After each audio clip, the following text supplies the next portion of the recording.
what is the safety of digital platforms and online payments? It's time that Modi ji seriously pondered about digital India, cashless India, and online payments. The digital wall of India's digital security is completely safe. If someone tries to play fiddle, there are systems in place to check it. Russia, if you're listening, I hope you're able to find the 30,000 emails that are missing. The Congress Party's emails are accessed. Vijay Mallya's Twitter is compromised. Hackers take control of the social media accounts of some of India's top journalists.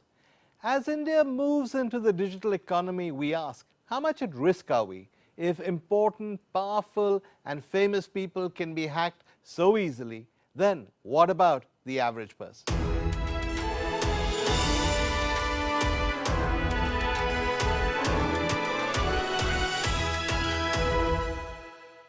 Hello and welcome to Virtuosity. I don't know about you, but I've always regarded hacking as a complex activity that requires the might of secret hacking networks or even President Putin. But a few days ago, I sat down with two cybersecurity experts, and what they said was frankly terrifying. They showed me that anyone can be hacked. More to the point, anyone can become a hacker. You don't need to understand technology. You just download one of the many apps that are easily available on the net and hey presto, you can access anyone's email or their social media. You can even hot mic them, which means that you can turn a phone mic on without the owner being aware that every word they say is being recorded by you. Here's the first part of that very scary conversation.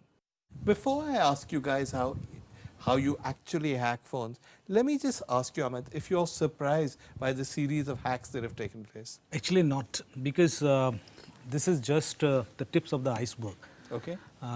When we are going through the actual demonstrations and interacting with lots of financial firms, giving them confidence and auditing their infrastructures, actually we get to know lots of loopholes also. And we are always worried, like anybody can use these loopholes. And when you say anybody, you mean anybody? Anybody. Actually, anybody. Yeah, because it's so easy sometimes. There are so many open apps available on Play Store. There are so much information available on Google.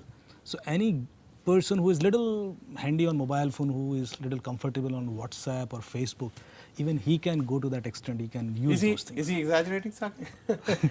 As long as you can play around with technology, yeah. Hacks in general means how do you use your toothbrush to clean your mirror also. So hacks doesn't necessarily imply a zero-day vulnerability. Navjot Singh Sidhu is what does that mean? The reason why I said that was because hacks as a definition doesn't necessarily have to be a very, very sophisticated zero-day customized exploit that needs to be written by a computer science engineer with certain understanding. A hack can simply be... So if you needed, say, to hack a phone, what would you do? What would you need to do? If I personally need to hack a phone, we've built this very, very smart application that runs on a smartphone that allows me to hack into a smartphone. So I'd probably take the phone for a couple of seconds in my hand and yeah, we'd be able to go in. Okay, now he's told me he's going to do this before we began. So I've had difficulty persuading someone to part with their phone, but my producer Chetan in the line of duty has agreed to part with his phone, or what he claims is his phone. Chetan, let's have your phone. Okay, so now you'll take this phone. Yep. All right. Please watch closely what he's doing, Chetan. He's probably uncovering your secret stash.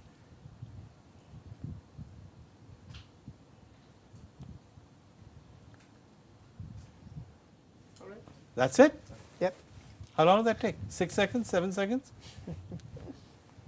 Couple of seconds. All right, so now you've got his phone, what happens? Right, so essentially there's something which I did on his phone, using which now his phone is connected to my server. From my server, I can get an access to his phone, the data on his phone, and make his phone do anything I want to. Give me an example.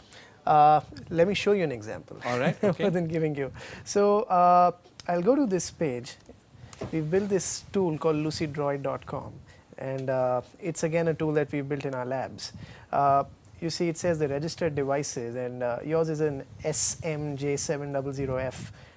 Chetan, I believe this is That's your phone. that's the phone ID number. Yeah, that's the unique name of the identifier, phone, all right? correct. What- You can see out here the IMEI number of the phone. Okay. I'm clicking here and it asks me select what you would like to view. Now, when this asks me select what you would like to view, I can click on things like, say, call log, and when I click on call log, what you get to see is the entire list of every single call that has gone out or come in or has been missed on his phone, and this is the entire list which is there, along with call duration, the date, and of course the number on which this has happened. This is not all. Of course, we can go to SMSs, for example. So this, what you see, is the list of all the SMSs which are on his phone, received and sent, of course. If I want to go to his contact list, this is his entire contact list, which is again accessible by us. Of course, we can see the location. So if you see his exact location, we are in New Delhi right now, and if I zoom in, it will point towards the exact position where we are right now. So not just this, we can even go to the extent of recording the audio. What that means is my server will send a command to his phone saying that please start recording the microphone, and we've set a frequency of 20 seconds which can be varied. Every 20 seconds the audio will start recording itself automatically. At the end of 20 seconds it will stop, it will compress into a 3GP file and get transferred into my server, and I can hear that. So you might be in a boardroom meeting or you might be having a private conversation in your family. I can now basically listen to Chetan anytime I want. So you took his phone for about like 10-15 seconds max. In fact, as far as I can see it, you did it in less. What did you actually do? I basically installed an application, a generic application which you install from the App Store or the Play Store. The only difference is that application is not visible to him on his phone. So firstly, it doesn't have an icon.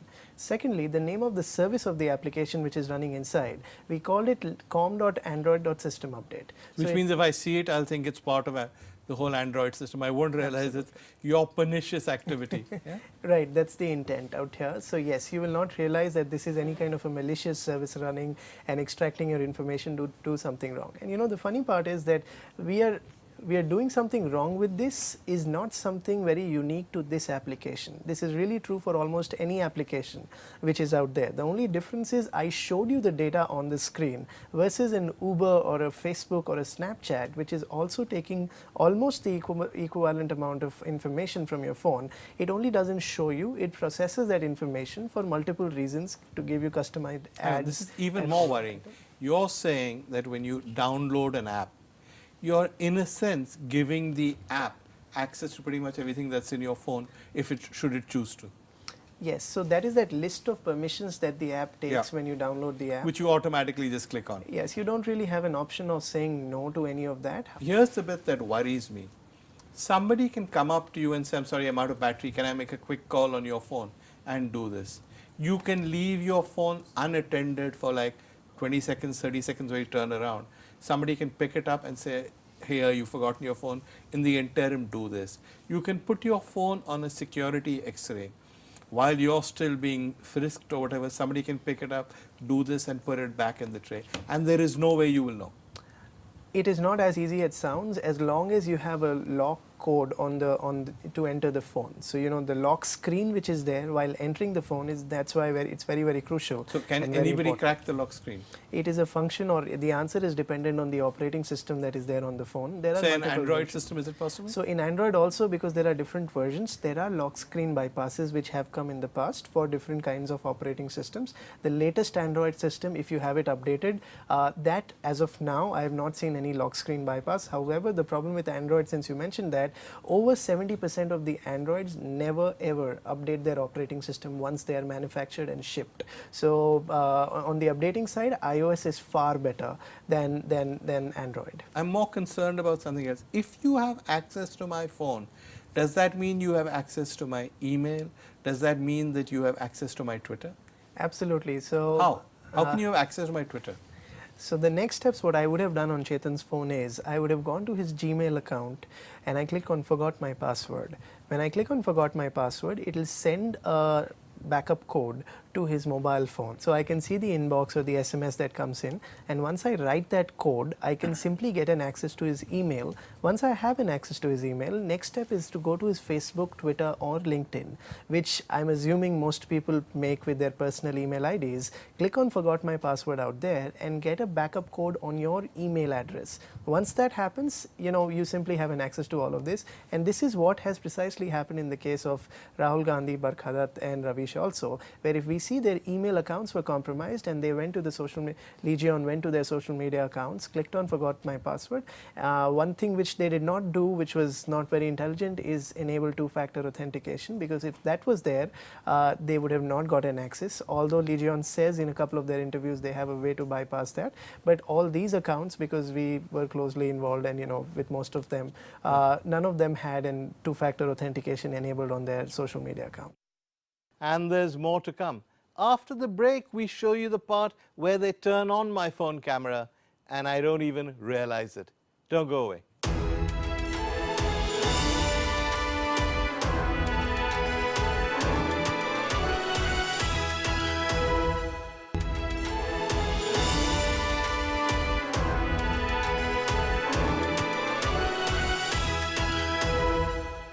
Welcome back.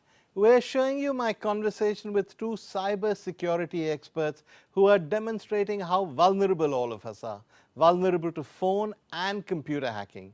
As we move into a cashless digital economy, their message is even more worrying.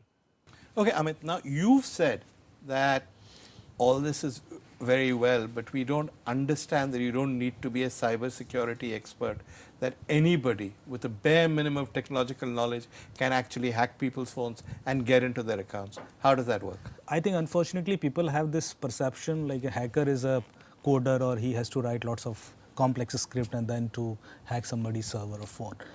But right now the information available on Google, the open source information available on Google is so much that anybody can become a hacker. Even a person, anybody, even a person who just knows about the applications available on Play Store, because there are so many applications which can make a spoof call, which can hack your phone to that extent that it can control your front end camera, back camera, recording or video images, as Saket has already demonstrated. So for example, you have a phone in front of you. I do. You can do anything in that phone. You are checking your WhatsApp or anything, but I can just access your front camera. And you can? Yeah, so front camera is with me. And you can show your screen that you are not actually using your camera. Yeah, there's nothing on the screen. There's no evidence I'm handling it. But so where are you accessing my camera? So I have silently opened your camera and I can record your images, videos. You mean you can access, this is my front camera, yeah. But presumably you can access my back camera also? Yeah, so I can just switch it to the back camera. Okay. And now you can see this is your back camera. Okay. So you can just hack into anybody's camera. Anybody's what do you camera. need to do that? And actually, I can't name that application openly because it will be dangerous. But this application is open, is like available for everybody on Play Store, and it's just, as he said, 120 KB or something. This application is of 1 MB. So how do you get into my phone? If I can send you an SMS with a link, and if I can lure to that extent that you can click on that link and do the installation, because eventually it will ask some permission. That's all you need. You send me something that claims to be from a bank. What do you use most often to get people to click on the link? So we use lots of porn stuff. We use videos, we use images. Shame on you. Yeah. Shame on you. So do you send people, click on this for hot babe, actually this and industry, immediately you're into their phone? I think that people easy? are so, they are always curious to click on such images and videos. And they download entire video, even if it is 10 MB or 20 MB. People will download it. Yeah. And in the process, you will in that process, we can actually plug in our application also, which will be installed. I have a question for both of you. We're now entering a brave new cashless world, which actually depends on things like this mobile phone. Are we vulnerable to hacking? The answer would seem to be yes, judging by what you guys have just demonstrated. Amit, how vulnerable are we? Yeah, so we need to be a little conscious while sharing our mobile phones. Now, are we vulnerable? Yeah, we are definitely vulnerable. How vulnerable? I think little to a great vulnerable extent. or very vulnerable? No, it's very serious. Very issue. vulnerable. Very serious. All right, tell me. And so that's why there should be a significant effort to be made to make people aware, like how they can actually protect themselves. You do believe it is possible to be secure, or you don't?